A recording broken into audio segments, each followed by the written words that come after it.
Ja, dames en heren, Glasweb Venray staat aan de vooravond van een nieuwe fase. De kerkdorpen van Venray worden afgerond, daar ligt het bijna. En in Venray Centrum, daar loopt de eerste inschrijfactie. En Bart Lemme, die komt ons daarover vertellen. Welkom Bart.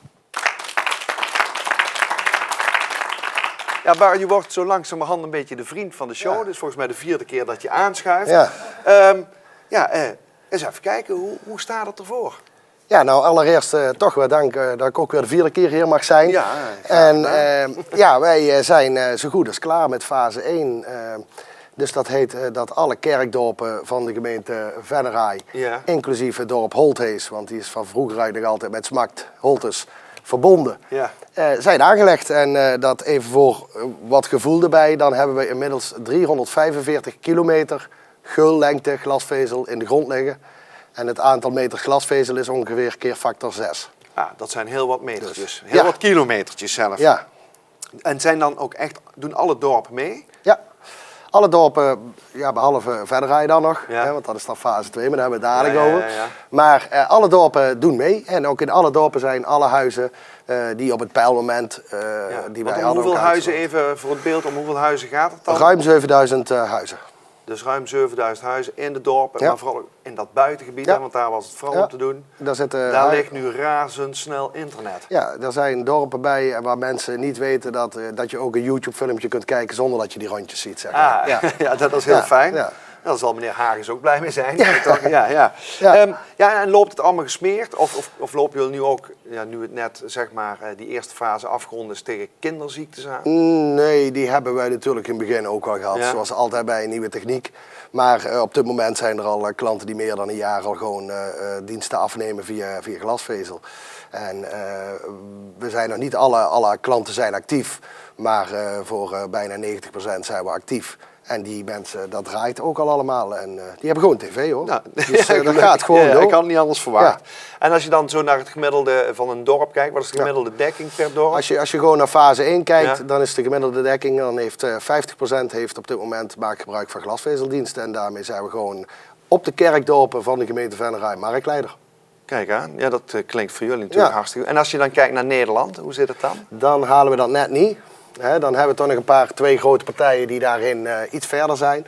Maar hier in dit gebied, natuurlijk zijn we ten opzichte van de Ziggo's en de KPN natuurlijk maar een klein initiatief. Maar we hebben wel als Venray zelf de regie in handen. Ja. En dat is wel een prettige gedachte. Ja, en ik zie je er bij stralen, je bent nog steeds hartstikke blij daarmee, geloof ik. Ja, en dan nu Venray Centrum. Ja. Daar loopt nu de inschrijving voor de, even goed uitspreken, wijkcentrale Beekweg. Ja. Wat is dat? Eigenlijk kun je dat vergelijken zoals we dat op de dorpen ook gedaan hebben. We hebben Venray, net zoals de dorpen, in 6 gebieden verdeeld. Ja. Dus we hadden op de dorpen een popstation, oftewel een wijkcentrale. Alleen op een dorp klinkt dat wat raar. Hè? Ja. Dus daar hadden wij bijvoorbeeld IJsstein en we hadden Merselo. En dat waren dan de dorpen Merselo en Vredepeels. We hadden Leunen, Leunen, Heide. En ga zo maar door.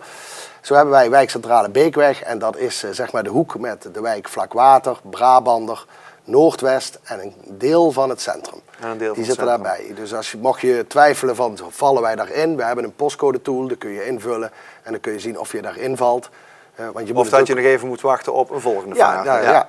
En hoe loopt die inschrijving? Want Venray bleef in het begin heel erg achter. Ja, kijk, in de tijd van ongeveer 2016, 17, toen we een keuze moesten maken. En wij hadden zoiets, we moeten het schip in ieder geval van de wal krijgen. Toen bleef in ieder geval Venray naar achter. Toen hebben we heel bewust gekozen, omdat het natuurlijk toch een relatief groot gebied is om actie te voeren. Ja. Toen hebben we heel bewust gekozen om te zeggen, nou, op de dorpen zagen we de behoefte vele malen sterker. Zeker in die buitengebieden. En ook logisch, want daar was het internetvoorziening echt beneden peil. Maar we zien inmiddels ook in Venray heel veel reuring ontstaan.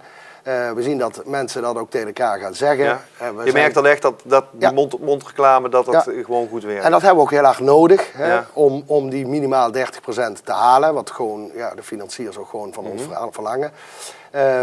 Dus we hebben dat ook nodig. Het is ook vaak onbekend. En tot wanneer loopt die inschrijving? Die inschrijving loopt tot 31 oktober 2019. En op hoeveel procent zitten jullie nu? Ja, dat kan ik nu nog niet helemaal zeggen, maar niet op procenten af. Maar ik denk dat met een kleine 200 man, dan zijn we er al, dan is hij er wel doorheen. Dus de kans dat het gewoon... Op bijna 3000 huizen. Hè? Want Okay. je moet voorstellen dat dat bijna 3000 huizen zijn, één wijkcentrale. Maar jij hebt goede hoop dat dat gewoon doorgaat. Wij gaan ervoor. Goed zo. Ja. En wat is dan het voordeel, even voor de mensen die nu nog twijfelen, wat is dan het voordeel om dat te doen? Kijk, zoals je ziet, onlangs is ook weer aangekondigd, Disney gaat met eigen streamingdiensten aan de gang. Ja. Je ziet dat zelfs Apple TV gaat ze doen, allemaal tegenhangers van onze Netflix. Netflix heeft in Nederland al meer dan 3 miljoen klanten. Je ziet dat de tv-kijken straks op een heel andere manier gaat. Bij jouw kinderen, bij mijn kinderen zie je dat erop. Dat die kinderen eigenlijk opstaan met YouTube en Netflix. En als je zegt om 8 uur kijken het journaal, zeggen ze waarom moet dat om 8 uur? Dus die lineaire tv, dat gaat echt in de komende tijd veranderen. Ja. Wat je daarvoor nodig hebt, is eigenlijk maar één levensader en dat is snel internet. Dat wordt gewoon dat is gewoon al een primaire levensbehoefte, want 1 uur zonder internet is lastiger dan 4 uur zonder water. Kijk, en zo heb je het maar goed gezegd. Nou Bart, volgens mij zijn we weer helemaal op de hoogte.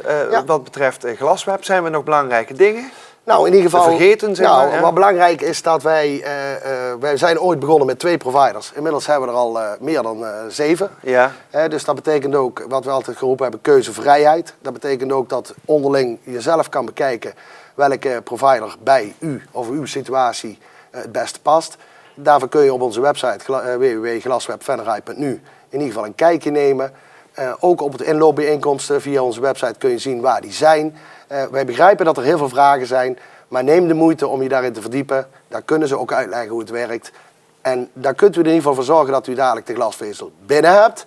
Want als u dat niet hebt, en dat zien we nu op de dorp ook, dan is dat daarna, kost u dat extra geld. En dat is eigenlijk jammer, terwijl het toch de verbinding van de toekomst is. Ja. En alleen dat al is dus een reden om gewoon eens eventjes te kijken bij jullie. Op zijn minst. Dankjewel. Bart Lemmer, dames en heren.